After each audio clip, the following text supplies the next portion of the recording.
Okay, good morning girls. Good morning, ma'am. Right, we are starting with today the type study of gymnosperms belonging to the order Coniferopsida and the division Coniferopsida and the order Coniferates, which is called as Pinus. Okay, right. So you can see here this is a Pinus plant. Right, so you can see these are the Pinus plants, which is Pinus longifolia, Pinus rosbergi, Pinus insularis. Okay, these are the different species of the Pinus. So when we look into the distribution, that is where these Pinus plants are mostly growing are, so they are widely distributed in the northern hemisphere, mostly in the temperate areas. Temperate areas are means what?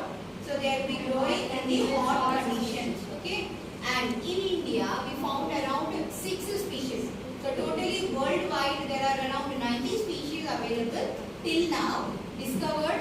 They are different one, but when compared to our Indian origin, so in India 6 plants are originated and they are prevailing now. So which are called as Pinus excelsia, Pinus longifolia, Pinus gigardiana, Pinus insularis, Pinus armandi, and form. So these are going to form the dense evergreen forest in the Himalayan regions. Mostly the Pinus plants, they are very tall plants. So when you look into the structure or the this one, when you see the plants, so you can look into this. They are very tall plants. Okay, and they are mostly growing in the hilly regions. So very tall, and we can see here the presence or the formation of the reproductive organs, what we call them as the cones. Okay, right. So next we will go for the systematic position, that is the classification of these Pinus plant. So it belongs to the class Gymnosperms. Okay, that is the complete class of the plant kingdom, Gymnospermae or Gymnosperm. Division Coniferopsida or Coniferophyta, and class we call it as Coniferopsida. Order Coniferates, family Pinaceae, and genus Pinus. So this is the systematic position.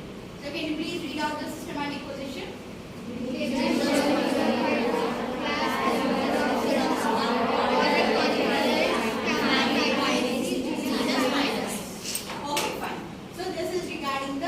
Classification or the systematic position of the gymnosperms. Right. So now we will talk about the external morphology of the plant body. That is externally, how the plant looks like externally. Right. So when we talk about the external character, so look into this. Plant body is sporophyte. Sporophyte.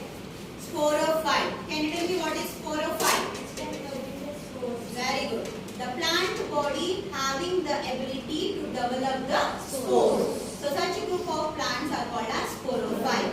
So here also Pinus is such a plant which is going to develop spores. And these spores, they are developed in a specialized organs which are called as sporangia. Now these sporangia, they will be developed on the leaves. So those are called as sporophylls. So group of sporophylls form strodulus or the cones. Okay. If microspores are there, then it will be forming microsporangia and the male cone. If the female spores are developed, we call it as the megaspores and the megasporangia and the female cone. Okay. Right. So when we talk about the plant, so the plant is divided as it is a huge tall tree. So we can see the development of 3 parts of the plant. One is called as root, stem and the leaves. So when we talk about the root, as it is a tall plant, so we can see the development of a taproot system. A well-developed taproot system. And then when we talk about the stem, stem is considered to be as the main trunk which is unbranched, and it is going to, that is basically the basal part of the stem is unbranched. So as it is growing taller, it will going to develop the branches. So you can see here, branches are confined to apical region of the plant body. Okay, so that's why, so you can see here, the plant appears as a, so this is a main trunk. Can you see any branches here? No. As the plant is growing upside, branches are going to develop at the topmost position. Okay, so that's why it is called as a, it appears, the shape of the plant appears like a conical in shape. Okay, so when we talk about the branches, these branches are dimorphic in origin. Dimorphic means two types of branches are seen. So what are those two branches? One is called as branches of unlimited growth and another one is called as branches of limited growth. Now what is the difference here? Branches of unlimited means the central part here. Okay, which will be in a continued state of growth and development. Okay, the growth, it will be continuing, it will not stop at particular point, it will be continuing. So hence we call such a shoot as the long shoot.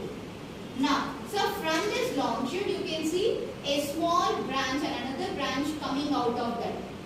So this is called as the branch of limited growth. That means it will stop after formation. It will grow up to a certain period of time and then it will stop its growth. That's why we call it as branches of limited growth. Limited, that means it will grow only up to a certain period of time. So due to that, the shoot will become very short. Okay, so here this shoot, that's why we call it as dwarf shoot. Dwarf is always refers to short. Okay, so these are the dwarf shoots. Branches of limited growth and these are the branches of the unlimited growth. And these dwarf shoots, they also be called as spurs. S-P-U-R-S, spurs. Now, so this is regarding the branches and the stem.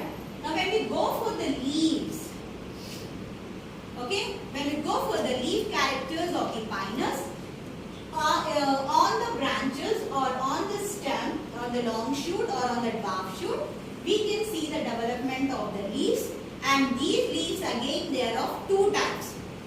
So that's why the leaves are regarded as dimorphic leaves. Two different types of leaves can be seen in the Pinus plant. So what are those two leaves? One type of leaf is called as foliage leaves and another leaves are called as the scale leaves. Now what is the difference here? The foliage leaves and the scale leaves. So you can see here on the main long shoot, generally these scale leaves, they develop on the long shoots. Okay, they are very small, pointed and somewhat brownish in color. Okay, they don't take part in any photosynthesis process. They are very much thicker in size, pointed. Okay, they are mainly used in the protection. They give protection to the buds which will develop on the axil of the leaf. Now, so these are the very small, membranous and brownish in color. Now, when we go for the foliage leaf, so you can see here, these are the foliage leaves. Foliage, the name itself implies they are leaf-like. So generally if you talk about a leaf, it is going to have the petiole, the stalk and the expanded part which we call it as a lamina.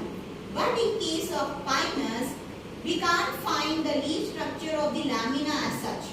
No, but the entire leaf is elongated. You can see here, these are the foliage leaves. How they are? They are very long. Very long. And you can see here, they are needle-like.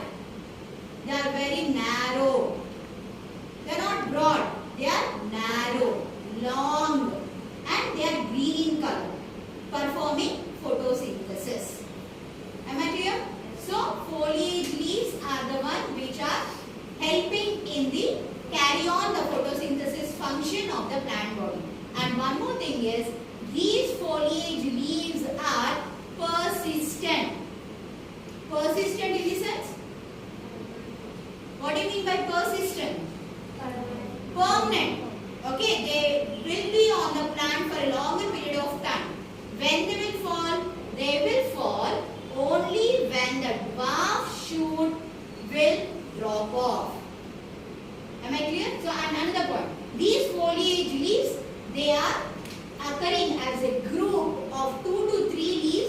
on this dwarf shoot. Okay, this is a dwarf shoot and these are the foliage roots. A group of or a bunch of 2 to 3 needles, they will be developing on the dwarf shoot. Okay, now when this dwarf shoot gets damaged or when the dwarf shoot is completed its lifespan, when it falls off, then only these leaves are falling off. Otherwise, they are persistent. So, due to this characteristic feature, Pinus is regarded as a evergreen plant. Evergreen because the leaves are continuously present on the plant without any drying off. They won't fall. There is no defoliation at all. Okay. So plants always appears green in color. So the presence or the forest with pine trees, it is considered to be as a evergreen forest. Okay. So this is regarding the external morphology of the Pinus. Now when we go for the internal morphology here, so we can study about the internal morphology of the root. This is the stem and the leaf, what we call it as a needle. Now, when talking about the root here, the TS of the root shows the circular in outline. Now, so it shows the presence of the outer layer, which is called as the epiblema. The outermost layer of the root, which we call it as epiblema, and it bears unicellular root hairs. You can see here, these are all the unicellular root hairs. And so inner to this epiblema, or we call it as the epidermis, this is completely the cortex or the cortical region, which is made up of parenchymatous tissue or the parenchymatous cells. Now below this cortical region, you can see the presence of a single layer endodermis followed by pericycle. Now when we talk about the vascular bundles here, in the central part of this stellar region, the vascular bundles are arranged in 2 to 6 grooves radially. Okay. Now this vascular bundles, they are arranged in 2 to 6 groups of xylem and the phloem. That is 2 bundles of xylem and 2 bundles of phloem. Next, we can see the presence of true vessels and the companion cells, and resin canals are also observed here in the cortical region, and the xylem shows a Y-shaped structure, and old roots, they show the secondary growth but not the younger roots.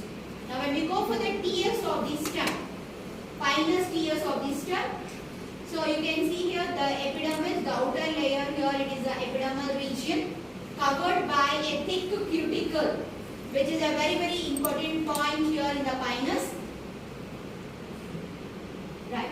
So cuticle, the epidermis is covered by the cuticle, which is a xerophytic character growing in the temperate regions, and below to the epidermis you can see this is a hypodermis layer. This is a hypodermis. So this is a hypodermis layer, and cortex is divided into inner cortex and the outer cortex. Inner cortex is going to be made up of thin walled parenchymatous cells and consisting of resin canal. So Pinus is such a plant which is economically important, which produces or develops resins in the stem as well as in the leaf.